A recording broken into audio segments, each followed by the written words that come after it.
a través del lente de Urban, un video podcast de Urban Photograph. Bienvenidos a nuestro 11º programa del podcast a través del lente de Urban en su segunda temporada.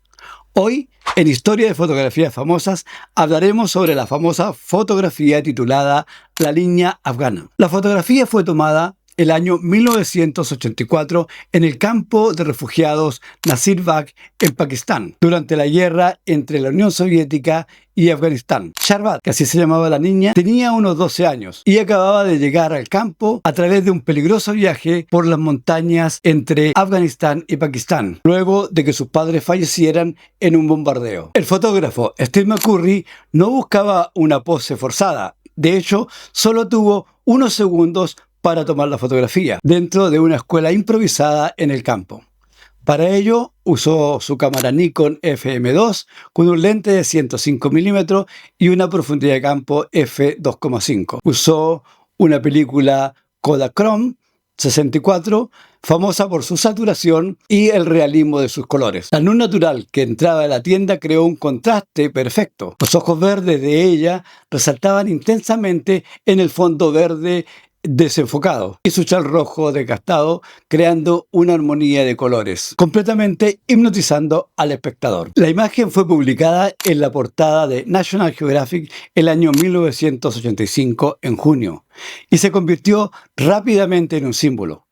Representó el rostro de la crisis de los refugiados a nivel global. Fue titulada La Mona Lisa del siglo XX o también La Mona Lisa de Afganistán, por la ambigüedad de su expresión, una mezcla de miedo, resiliencia, ira y belleza. Durante 17 años nadie sabía el nombre de la niña. De hecho, el año 2002, un equipo de National Geographic, encabezado por McCurry, viajó nuevamente al campo de refugiados en busca de la niña en Afganistán. Para confirmar su identidad, se utilizaron técnicas de reconocimiento de iris, comparando la foto de 1984 con el rostro ya adulto de Sharbat, que llevaba una vida difícil y desconocía completamente lo famoso que se había hecho la fotografía en la que ella aparecía. McCurry ha mencionado varias veces que casi no tomaba la fotografía porque la niña le parecía muy tímida, pero la intensidad de su mirada lo obligó a disparar antes de que ella se cubriera el rostro. La historia de Sharbat Gulab es mucho más que un retrato, sino que es la historia y el reflejo de décadas de sufrimiento en el Asia. Para entender su impacto, hay que mirar más allá de esos bellos ojos verdes y ver la vida de una mujer que, sin saberlo, se convirtió en un símbolo de un pueblo. Sharbat nació en una aldea etnia Pashtun, en Afganistán.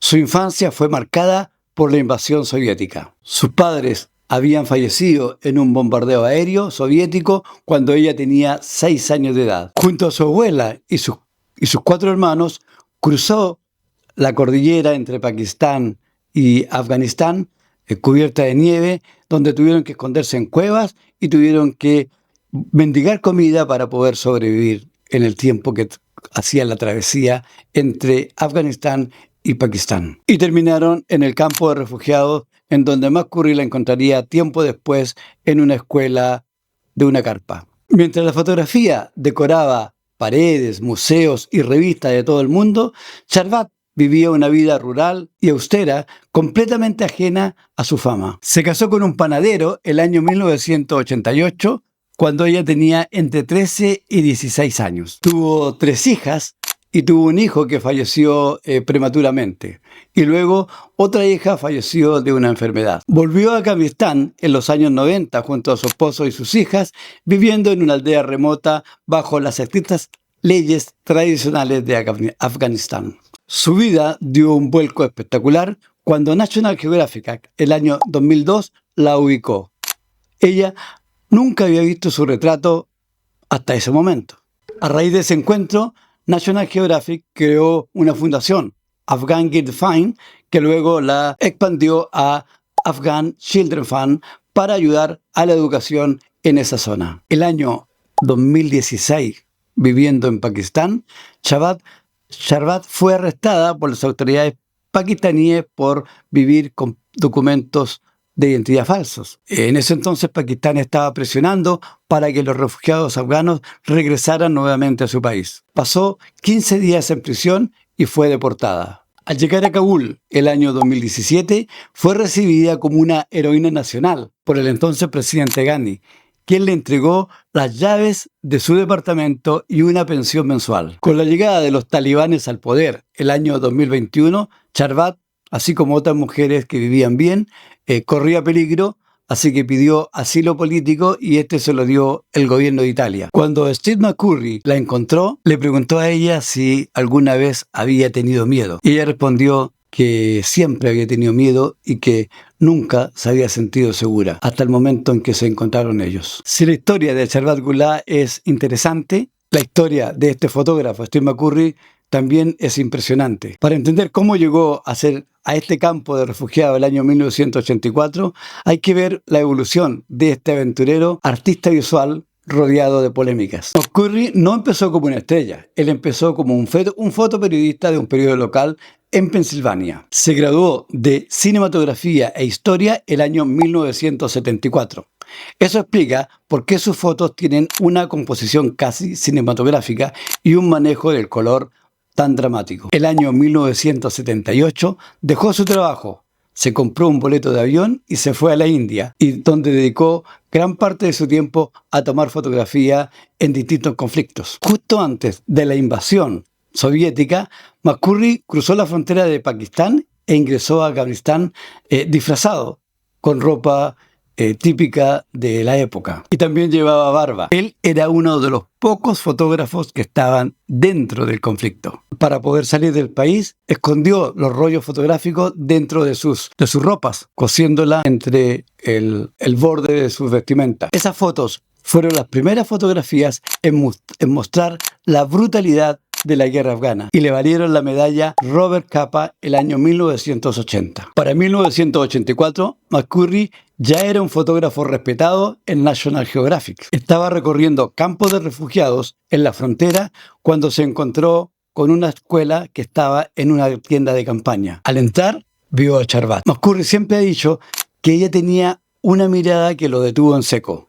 Solo tomó un par de fotografías. Su maestría estuvo en usar la luz suave que rebotaba en las paredes de la tienda, lo que eliminó las sombras duras y resaltó el iris de la niña. Aunque sabía que era una buena fotografía, nunca pensó el impacto mundial que causaría aquella fotografía. De hecho, el editor de la revista, cuando recibió las fotos, era otra la foto que iba a colocar en portada, pero finalmente terminó decantándose por esta fotografía. Tras la fama de la fotografía el año 1995, McCurry se convirtió en uno de los fotógrafos más influyentes del mundo, pero su carrera no ha estado libre de nubarrones. En 1986 fue invitado a integrar la famosa agencia Magnum, el Olimpo de los fotógrafos mundiales. Desde que él tomó la fotografía, se empecinó en buscar a esa niña. Y no solamente hizo un viaje, sino que varios. Y finalmente, el año 2002 la encontró. El año 2016 le ocurre a McCurry su gran tragedia. Un fotógrafo italiano notó en una exposición de las fotos de McCurry que había una foto que tenía un error. En una parte de la foto había una persona y en su pie había parte de una señal de tráfico, lo que se veía como que habían alterado la fotografía.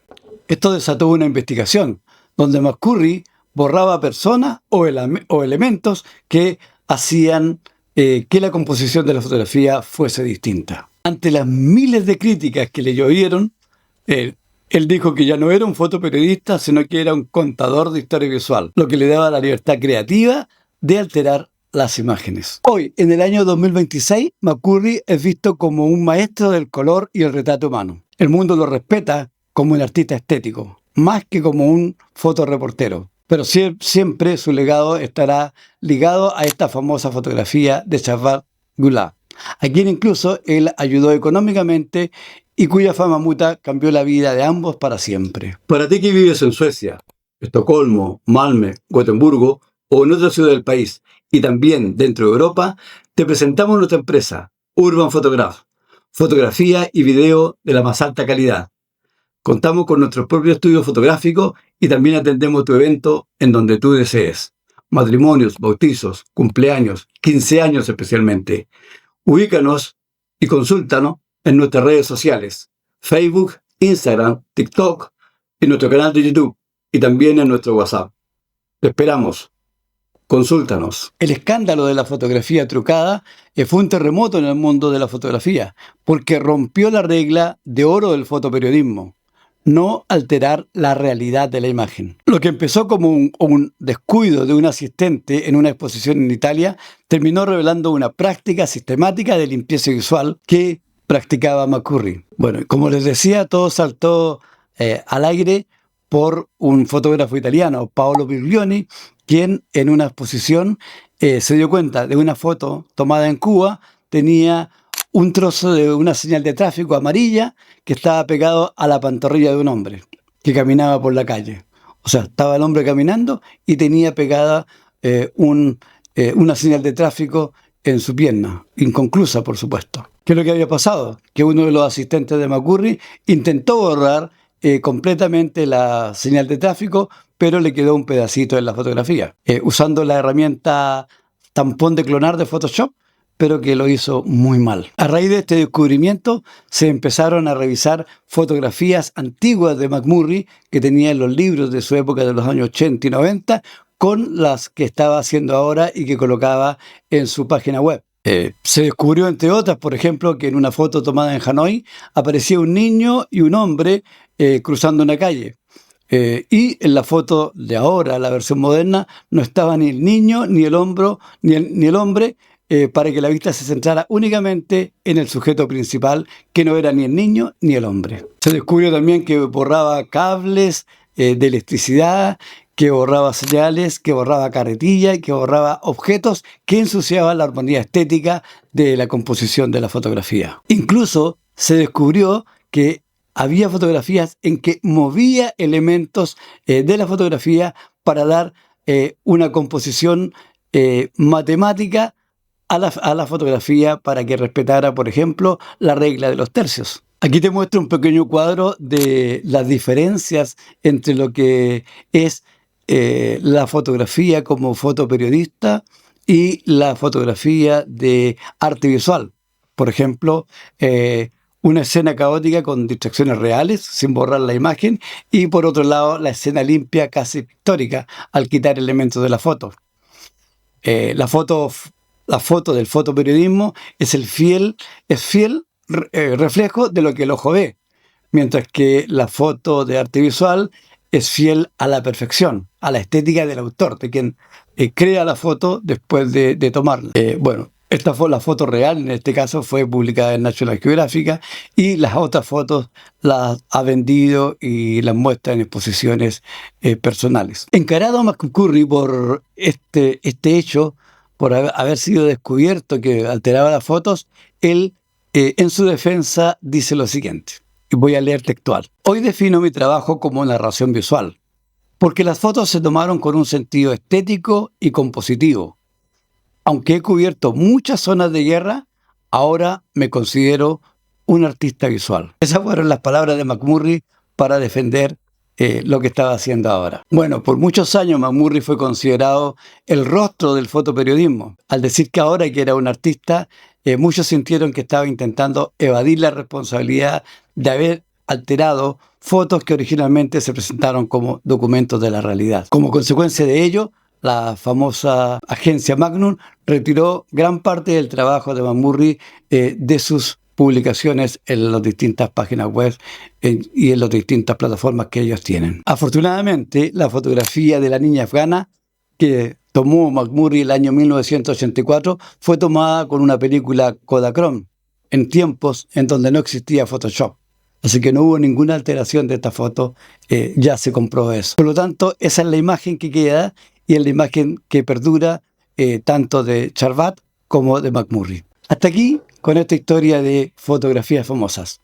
Para más historias, síguenos acá en nuestro podcast a través del Lente de Urban, acá en nuestro canal de YouTube y también en nuestras plataformas. Hasta la próxima. Esto fue A Través del Lente de Urban, un podcast original de Juan Gabriel Chandía. Nos vemos en la próxima historia detrás de otra fotografía.